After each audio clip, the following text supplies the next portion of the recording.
이 이야기는 우리 엄마가 들려주신 이야기입니다. 친구에게 이 이야기를 전해 들었다고 얘기했죠. 119 교환원이 되는 건 쉬운 일이 아니야. 근무 시간은 길고 보수는 그저 그래. 많은 암울한 일들을 경험하게 될 거야.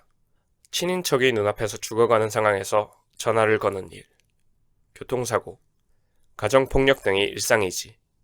그럼에도 불구하고 이 일을 계속하는 이유는 많은 사람들과 이야기를 나눌 수 있고 직장 동료들과 사이가 좋았기 때문이죠. 직업을 바꾸기 전까지, 즉 20대 초반부터 40대 초반까지 거의 20년 동안을 근무했습니다. 몇 년 동안 수없이 많은 전화를 받았지만 정말 생각만 해도 소름이 끼치는 전화가 몇 개 생각납니다. 이 이야기는 이렇습니다. 오후 6시부터 오전 6시까지 시프트로 근무를 막 시작했습니다. 그 당시 사무실은 운영자 몇 명만 있을 뿐 일하는 사람은 별로 없었어. 자리에 앉아 로그인해서 메일을 하기 시작했습니다. 처음 1시간은 여느 때와 같았고 큰일은 일어나지 않았죠. 오후 7시쯤 전화가 걸려왔습니다. 전화를 받고 119입니다. 무슨 일이시죠? 몇 초 동안 묵묵부답인 채 이윽고 목소리가 들려왔습니다. 안녕하세요. 119에 전화하셨습니다. 무엇을 도와드릴까요? 네, 안녕하세요. 남자였는데 거의 속삭이듯이 아주 부드럽게 말을 했습니다. 여기 사람 좀 보내주시겠어요? 선생님, 조금만 더 크게 말씀해 주시겠어요? 네, 죄송합니다. 도움이 필요합니다. 주소를 알아냈고 그가 목소리를 높였지만 그렇게 긴박해 보이진 않았습니다. 그러나 전화를 건 사람은 침착했지만 호흡이 고르지 않다는 것을 느낄 수 있었습니다. 나는 그가 아마도 누군가가 듣고 싶어하지 않는 것처럼 속삭이고 있다는 것을 깨달았죠. 무엇을 도와드릴까요? 제가 긴급 상황에 대응할 수 있도록 자세하게 얘기해 주시겠어요? 내 거실에 한 남자가 있는데요. 남자요? 어떤 상황이죠? 아무것도, 그냥 거기 서 있어요. 아무것도 안 한 채로요. 무슨 말이라도 했나요? 아니요, 한마디도 안 했어요. 집에 왔을 때 창문으로 그를 보지도 못했어요. 인상착의가 어떻게 되죠? 키가 크고 날씬한 체격, 깡 말랐어요. 회색 양복에 검은색 구두를 신고 있습니다. 얼굴이 어떻게 생겼죠? 모르겠어요. 얼굴은 확인이 안 됩니다. 좀 도와주실 수 있나요? 그 남자가 얼마나 겁먹었는지 이제 깨달았고 그는 침착하려고 노력했지만 나는 그가 두려움에 떨고 있다는 것을 알 수 있었습니다. 지금 사람을 보냈습니다. 20분 정도 걸릴 거예요. 저랑 계속 통화하면 제가 최대한 도와드리겠습니다. 아시겠죠? 언제 처음 눈치채셨나요? 한 10분 전쯤인가? 퇴근하고 집에 왔는데 제가 말한 대로 창문으로는 아무것도 안 보였어요. 제가 거실로 들어갔을 때 그 남자가 거기 서 있었습니다. 그래서 지금 어디 계시죠? 복도 의자에 있습니다. 등골이 오싹했고 묘한 느낌이 들었습니다. 만약 도둑이었다면 그는 지금쯤 무슨 짓을 했을 게 분명합니다. 알았습니다. 거실로 들어가서 인상착의를 확인해 주실 수 있을까요? 어떤 반응을 하는지 저한테 얘기해 주실 수 있을까요? 네, 알겠습니다. 잠깐만요. 그는 수화기를 내려놓았습니다. 휴대폰이 보편화되기 전 일이었습니다. 대개 모든 집에서는 유선전화가 있었죠. 저는 약간의 움직임을 들을 수 있었고 그의 목소리를 다시 들었습니다. 얘기하신 대로 하려고 했는데 얼굴은 확인을 못했습니다. 설명하기가 어렵습니다. 서둘러 주세요. 나는 문이 열리는 소리를 들었습니다. 잠시만요. 제 아내가 방금 집에 도착했어요. 그녀에게 상황을 설명해야 해요. 숨죽인 목소리가 들렸고 그의 아내가 흐느껴 오는 소리를 들을 수 있었습니다. 나까지 무서워지기 시작했고 이 모든 상황에 공포감을 느꼈습니다. 잠시 후 그는 다시 전화를 걸었습니다. 저희 둘 다 지금 복도에 있습니다. 제 아내도 수상한 남자를 인지했고 상황을 파악했습니다. 지금 경찰은 어디쯤에 와 있죠? 지금 가고 있습니다. 침착하시고 아내분과 얘기 좀 할 수 있을까요? 조금 후 여자 목소리가 들려왔습니다. 울음을 참고 있는 듯한 조용한 목소리로 말하기 시작했습니다. 여보세요?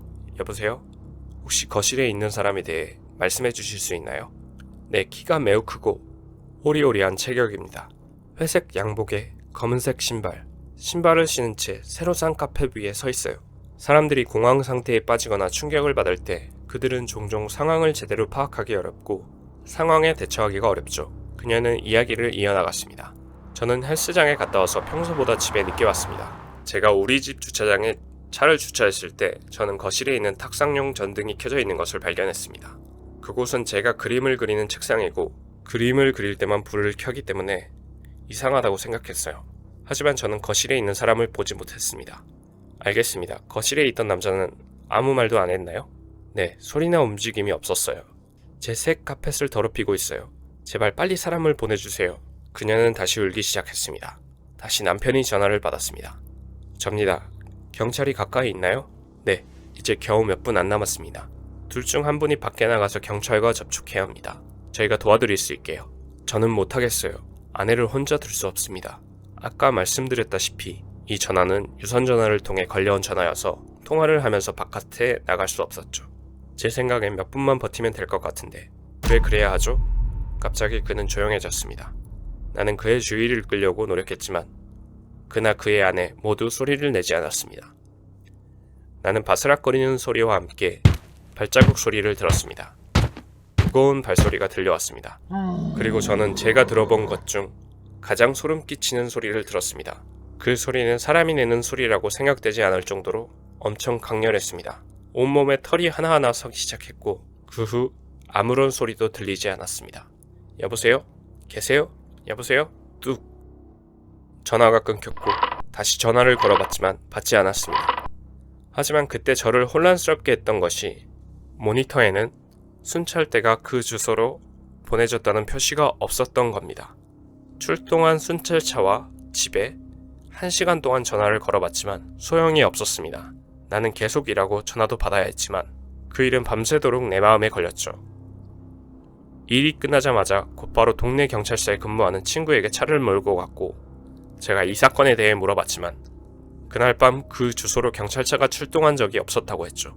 저는 완전히 어안이 벙벙했습니다. 내가 꿈을 꾸고 있나?